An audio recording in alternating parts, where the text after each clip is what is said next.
Ewo, blood of Jesus.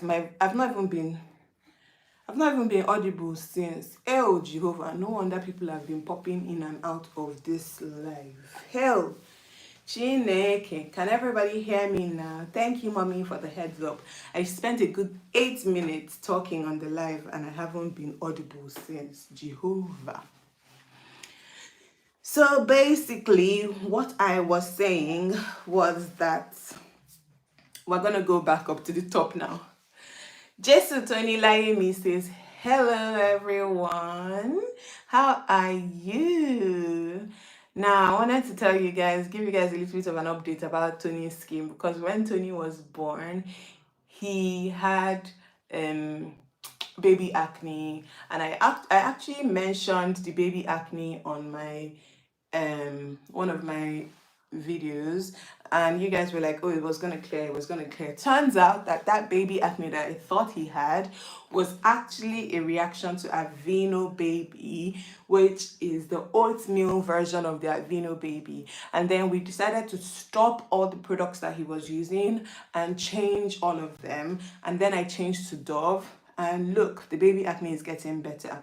He also did have some cradle cap when he was born. He was born with such a full head of hair, but now in the front, his hair has receded just a bit, which is as a result of the cradle cap. But by and large, he is getting better. The cradle cap is getting much better.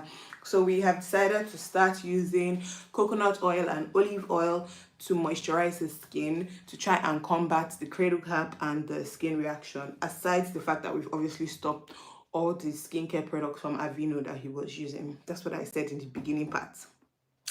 Moving on, I then talked about why I decided to name my children such long sentences, which are not the conventional ways that people who live abroad name their children. When I was pregnant with my daughter, one of my cousins said to me, Oinko, what name do you want to name your daughter? And I said very excitedly, oh, I want to name her Anoluakitonlayemi.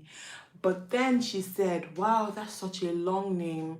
Yeah, and I was like, yeah. It means God's mercies are unending in my life. And then she said, it's a beautiful meaning, but why don't you consider giving her an English name as her first name, and then the Yoruba name can be her middle name? And I said, why on earth would I do that? And then she says, because you're in the UK now, it's different, it's not the same. She's already black, black. Why don't you try to give her equal opportunities with other people who have simpler names to pronounce, e.g. Sarah, e.g. Mercy, something sweet and simple and short to pronounce. And I did think about it at the time, because she says, oh, what if you're going for like job opportunities and stuff, but then there's somebody who has such a complex name, Anoluake Tonlaimi Femi as the name, but then there's also somebody who has a very sweet and short name, Mercy Johnson, as the second candidate. That who do I think the recruiters will most likely be interested in speaking with, just based off of the fact that the other person's name is sweet and short and easy to pronounce?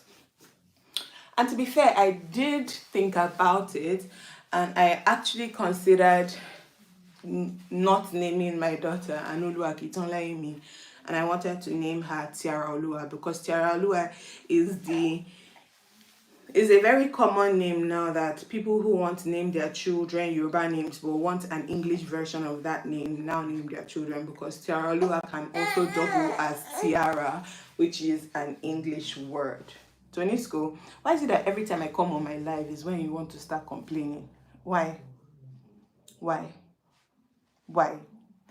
Anyways, after thinking about it, praying about it, and speaking with my husband about it, we decided to stick with her actual name, which is now Anoluaki Tonlaimi, because at the time, the Prime Minister for England was Rishi Sunak. And you guys know that Rishi is not British by blood, by by phenotype. How do they say that? Rishi is Indian, basically, and his name is Rishi, which is an English name. His name is also Sunak, which is an English name, which is an Indian name, sorry. So both his names, Rishi, Sunak, were Indian names. And I said to myself, if an Indian person whose parents were immigrants can now become the Prime Minister of the United Kingdom, then why can't my Anuluaki Tonlayemi Femi Wole, with her traditional name, also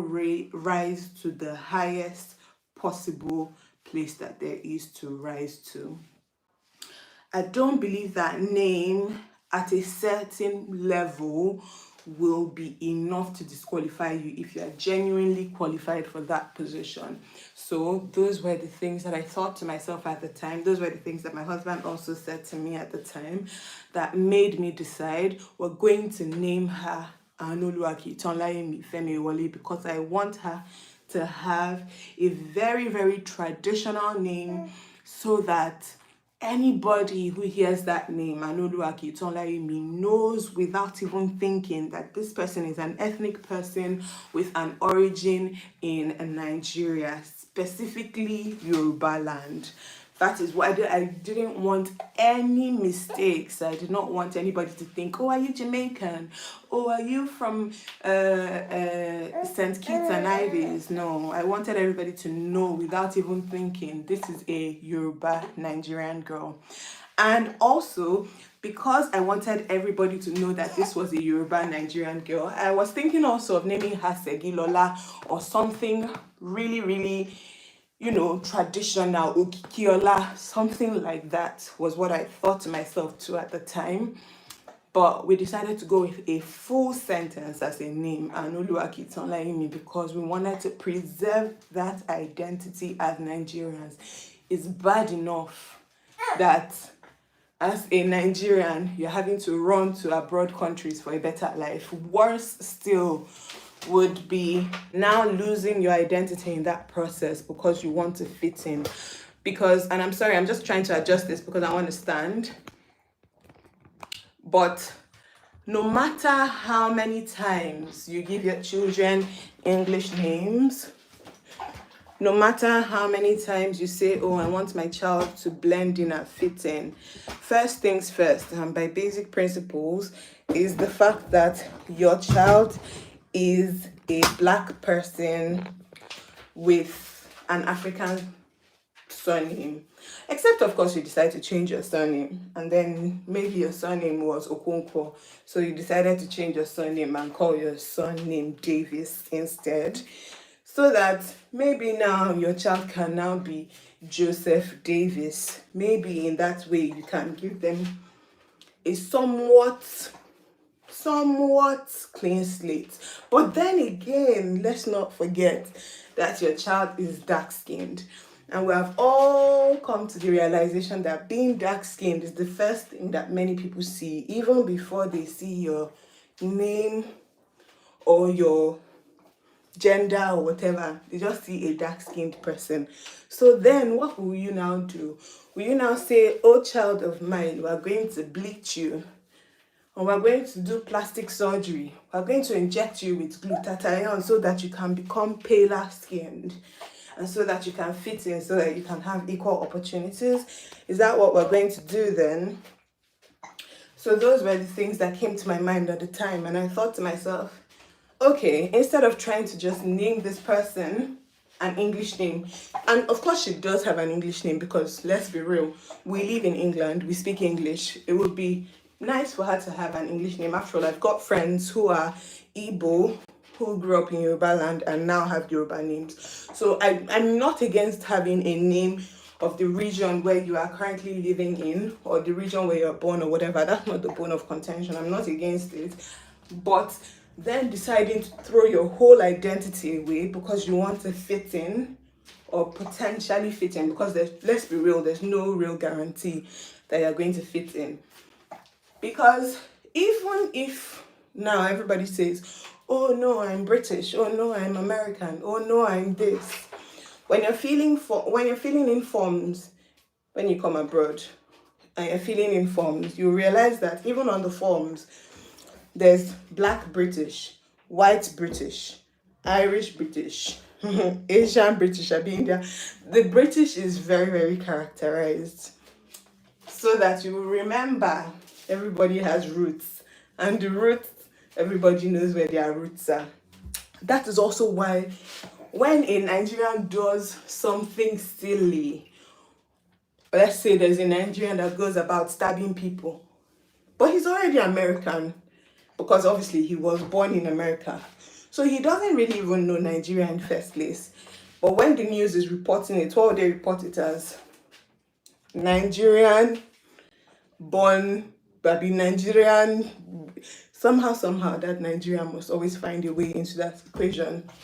And they will really mellow down on the person's other identity, which the person has now claimed. So why then should I make my children throw their whole identity away to fit into a system that may or may not accept them for who they are? But do you know where it's going to accept them all the time? Nigeria. So that was my own thought process and why I decided to name my children very traditional names. Like my son's name is Jesu Tony Layemi. Somebody called him Anthony the other time on one of my videos because I call him Tony. So the person probably thought his name was Anthony, but his name is Jesu Tony Layemi, which means Jesus is enough in my life. That's the meaning of his name, because he's a proud Yoruba boy from Ondo State. Anyways, so yeah, that was my thought process, and that's just what I really wanted to talk to you guys about. What do you guys think? Do you guys think that we should throw our identity away when we come abroad? Do you guys think that because you're now abroad, you should, put your Nigerianness to the background and bring your Oibo-ness to the front? Is that what you think? Do you think that, your Nigerianness must shine through? Because let's be honest, for me personally, and I know that this is what's going to happen. Obviously, I've just come into the country from Nigeria. So my Nigerianness is still very, very, very strong.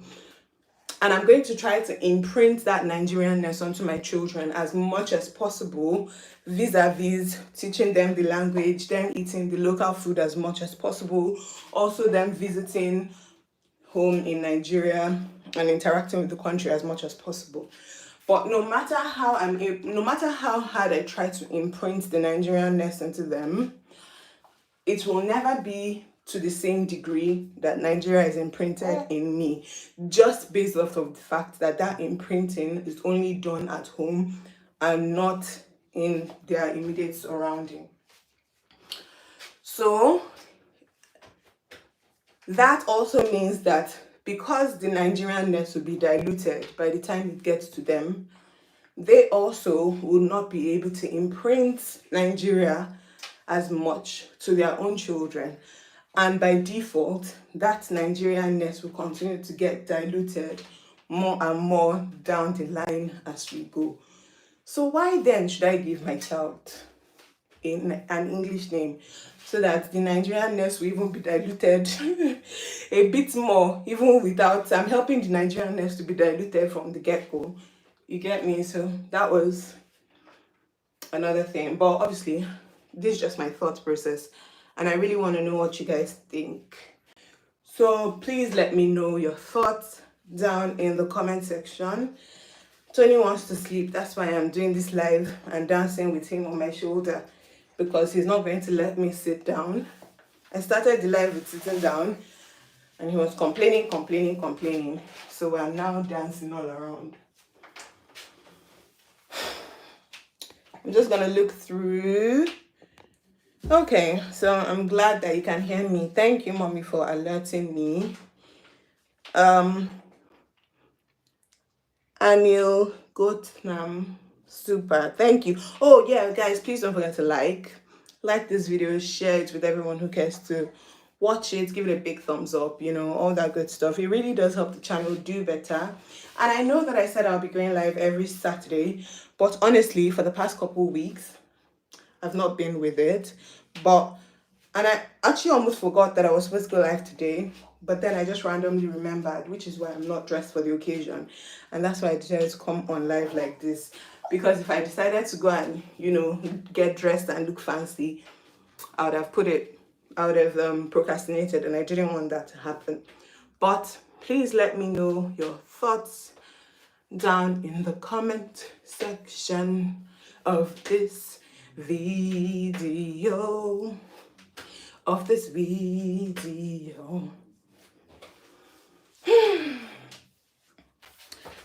I not only think that identifying with our cultural roots is important, I also think that parents should speak their native language with our children when we are at home, specifically those in the diaspora.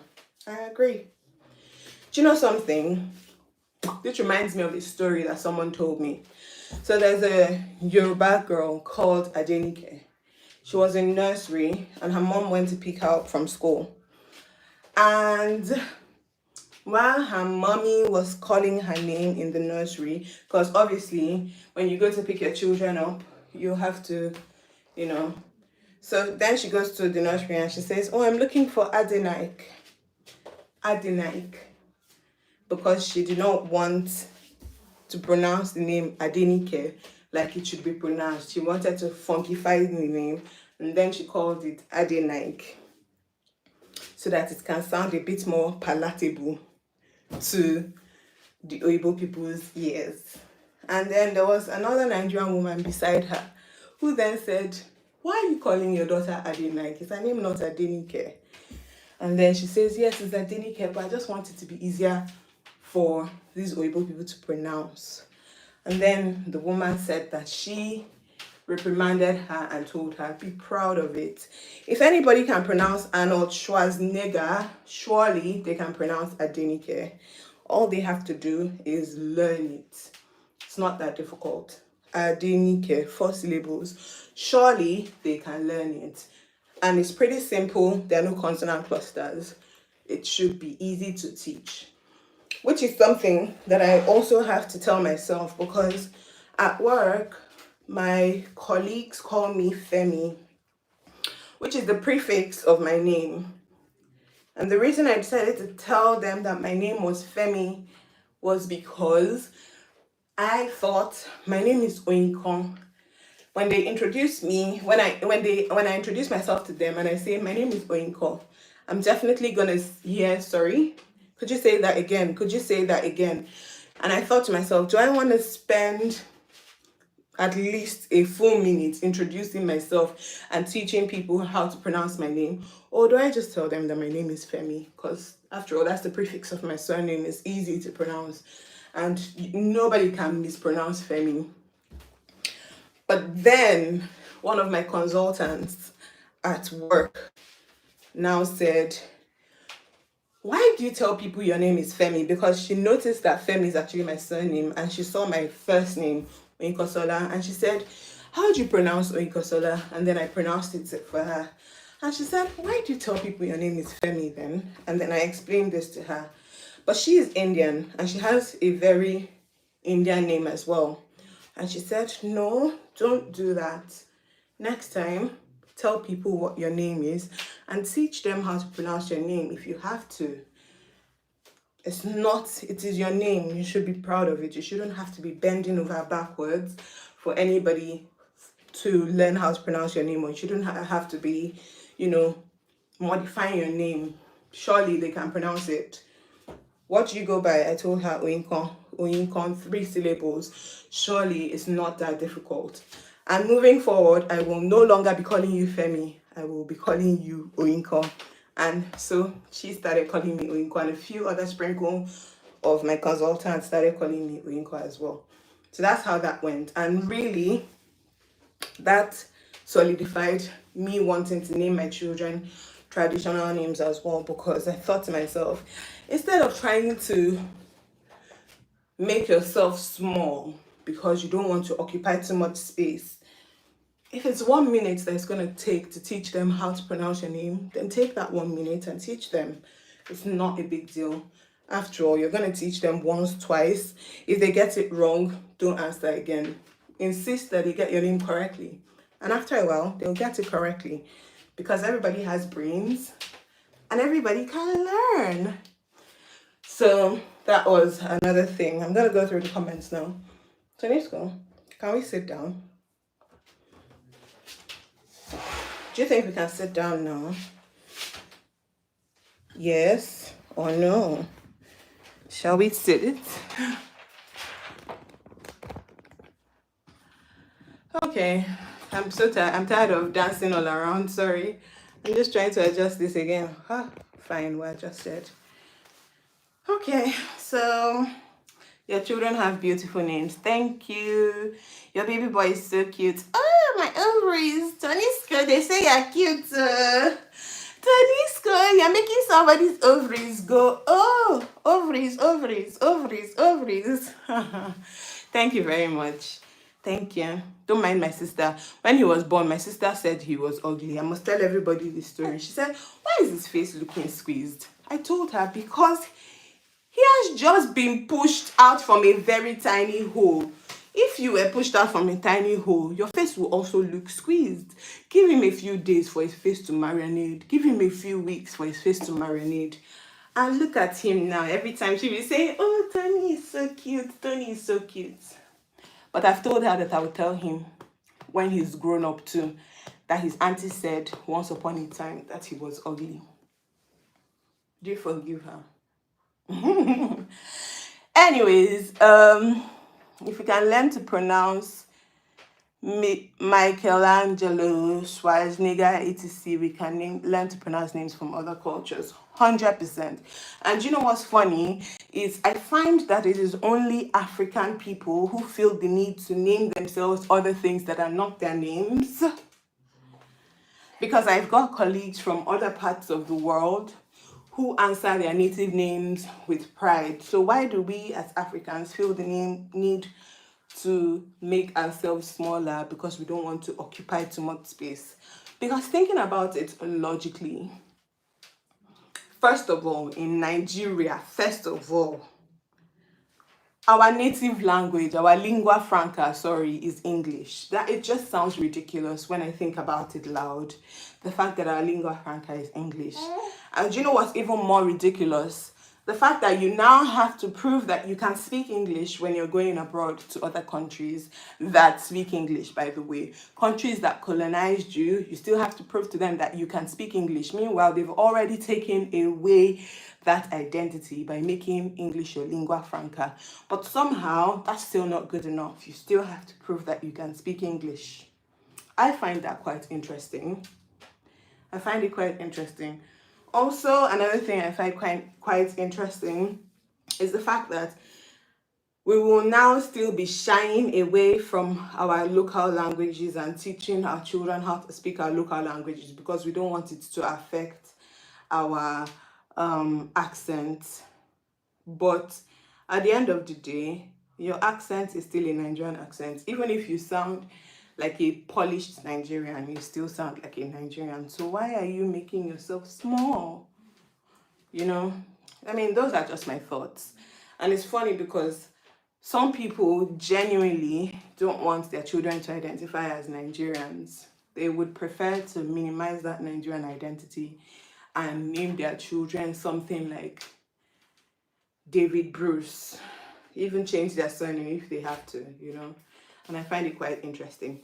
Anyways, those are the thoughts that I just wanted to share because it's been on my mind for a while. I was telling my mom the other day that I don't understand how people came to colonize Nigeria, and in the middle of them colonizing Nigeria, obviously we had our own religion, we had our own identity, we had our own everything. Then they've come and tell us, oh, the God that you're worshiping is rubbish.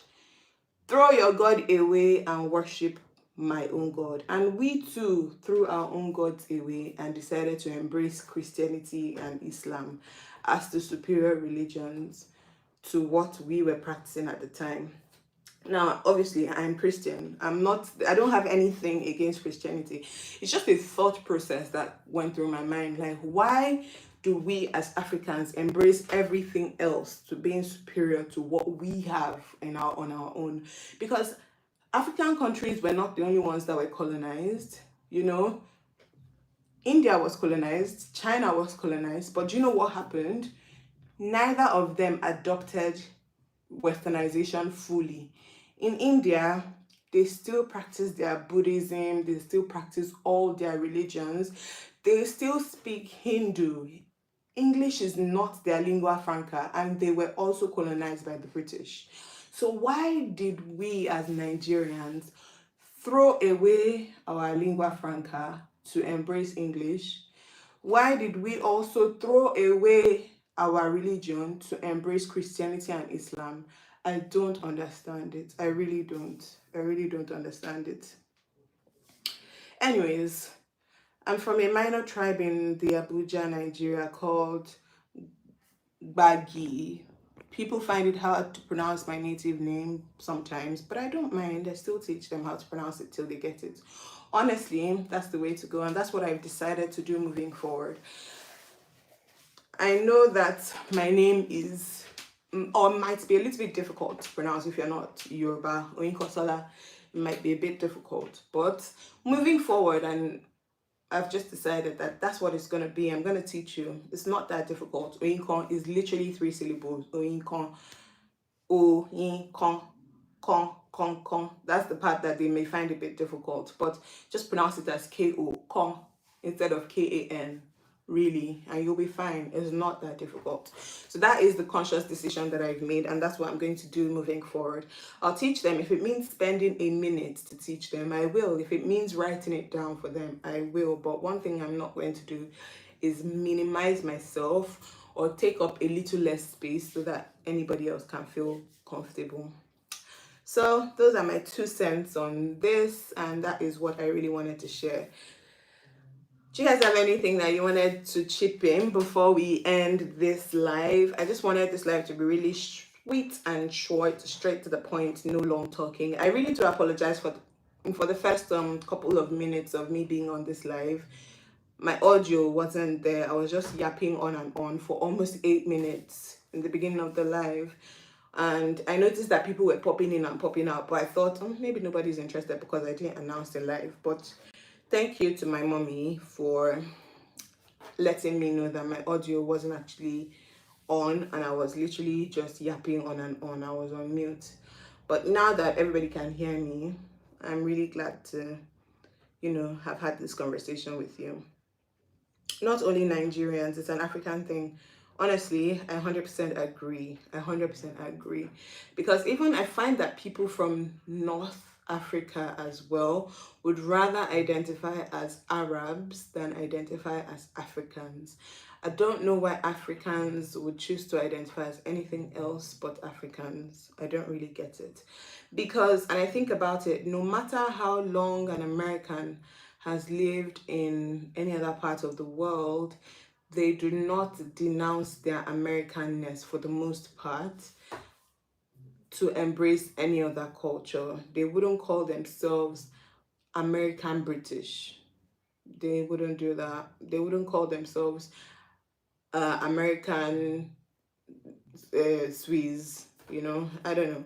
If they're Americans, they're proud of their Americanness. If they're Swiss, they're proud of their Swissness. If they're Polish, they're proud of their Polishness, But I don't know why we as Africans are not proud of our Africanness. I don't get it. But anyways, I just wanted to just let this be out there.